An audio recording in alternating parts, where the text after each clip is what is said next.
ke Jakarta nanti siapa yang duluan diketemuin Mas Gibran? Ketika sampai di Jakarta nanti agendanya apa duluan? Ketemu Pak Jokowi dulu kah? Enggak sih, saya mau mandi dulu di hotel ya. Langsung saja ya, to the point, singkat padat jelas. Bismillahirrahmanirrahim. Izin Bu ya. Assalamualaikum warahmatullahi wabarakatuh. Waalaikumsalam. Saya ingin bertanya kepada Mas Gibran, apa saja kiat sukses untuk generasi muda di masa depan, yang dimana nanti kita akan di beberapa tahun kemudian nanti kita akan melewati, mengalami dan mendatangi masa itu. Jadi mohon tipsnya pada Mas Gibran atas kiat sukses untuk generasi muda di masa depan. Wassalamualaikum warahmatullahi wabarakatuh. Pertanyaannya general sekali. Pokoknya belajar yang rajin. Besok ujian kan, belajar. Dah, sama nurut sama Pak Kiai, dah dua itu cukup ya. Dah itu aja kiat sukses, apalagi ya. Nggak ada kiat sukses yang lain ya. Cukup.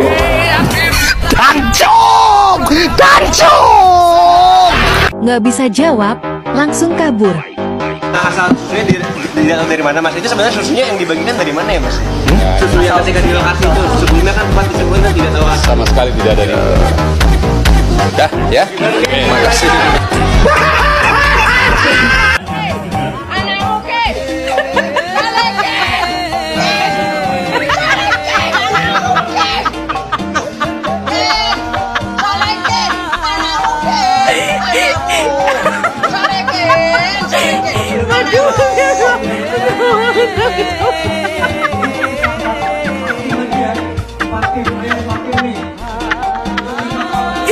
Baru pulang ya dari S2 gitu, dan kebetulan saya merasa bahwa saya kan merupakan kaum anak milenial, dan saya merasa bahwa lapangan pekerjaan sekarang itu sangat sulit digapai karena banyaknya permintaan orang dalam. Apa solusi terbaik dari Mas Gibran?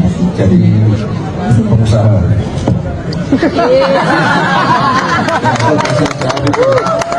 S2 nggak berani jadi pengusaha ya.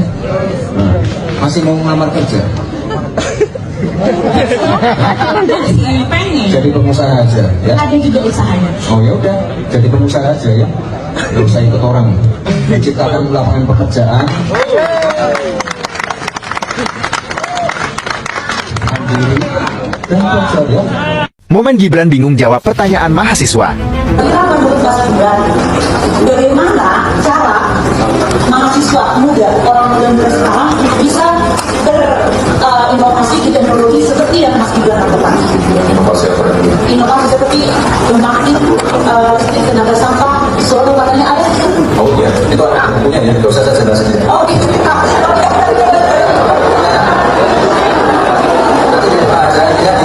Saya yakin semua kota itu punya masalah persampahan.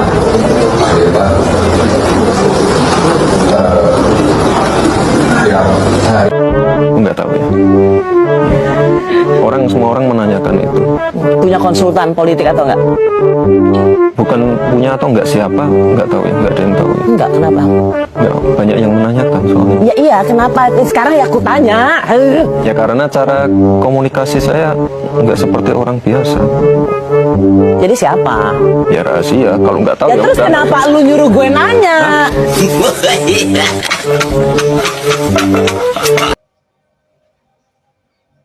Ya, halo teman-teman, kembali lagi bersama saya di channel ini di NES 2045 yang membahas seputar perpolitikan. Salam inspirasi, salam NKRI, harga mati. Nah, tentu saja kita sudah menonton cuplikan video sebelumnya, oleh sebab itu saya akan membacakan pendapat teman-teman kita yang menanggapi video yang barusan saja kita tonton. Ya, saya awali dengan komentar teman kita dari Niketut. Apa begini model Wapres Gibran? Jawab pertanyaan aja nggak pernah nyambung, malu deh. Udah mundur aja jadi Wapres daripada bikin malu dan merusak wibawa bangsa. Kalau orang urat malunya sudah putus nggak akan punya malu. Korban kerakusan orang tua dan ketamakan orang tua membuat sang anak dan orang tuanya dihina sehina-hinanya. Inilah Wapres terbaik sepanjang sejarah, karena kata ternak Mulyono. Gibran tidak layak jadi wakil presiden, harus cepat dimakzulkan. Dibilang pelongok-pelongok nggak boleh, mau dibilang pintar, di mana pintarnya? Nggak ada kualitas sama sekali sebagai wapres. Jawabannya semua nggak nyambung, duh. Kenapa Indonesia negara sebesar ini dapatnya yang begini? Mumet. Di mana rakyat masih rakus dan bodoh, di situ mudah dapat pemimpin bodoh dan rakus juga. Mau bukti? Gibran kan memang pelangak-pelongok, nggak nyambung, jadi harus diturun. Dan Gibran bikin malu, diketawain oleh para mahasiswa, bikin malu NKRI.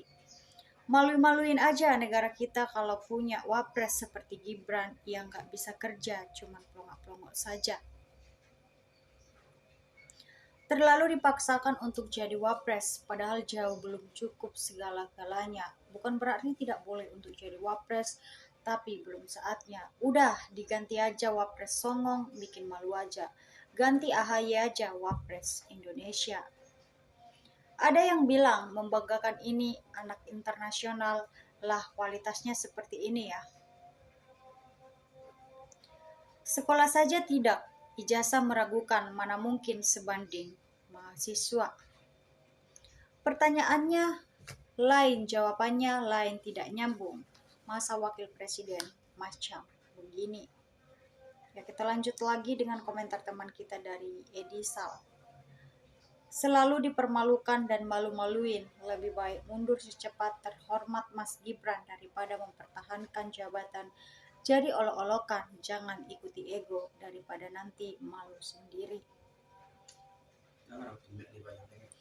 Jauh dari kapasitas sosok pemimpin, ngimpi opo punya pemimpin gini amat. Heran ya dia waktu kuliah gimana dulu, waktu debat mahasiswa, waktu seminar sekelompok, terus waktu ditanya dosen ngomong biasa aja, belepotan. Apalagi ngomong ilmiah, apalagi ngaku lulusan luar negeri. Apa nggak makin ngaco? Ditanya pedagang di pasar aja nggak bisa jawab.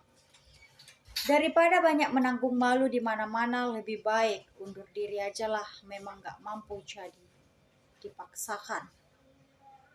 Kasihan Gibran, cuma tamatan SMP. Ditanya oleh anak mahasiswa yang nggak bisa menjawab, cuma SMP, nggak ada wawasan pengetahuannya juga nggak ada. Gibran Pancasila saja tak hafal, apalagi ditanya soal lain, sangat layak untuk dimakzulkan.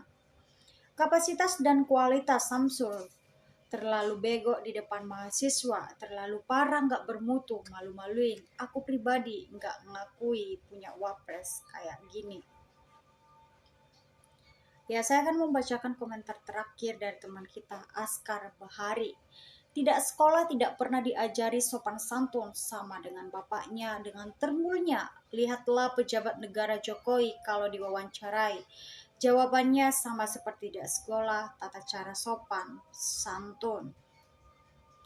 Ya, kalau saya lihat masih banyak lagi komentar teman-teman kita, tapi sekian dulu yang bisa saya sampaikan di video ini. Jika ada kata-kata saya yang salah, mohon maaf.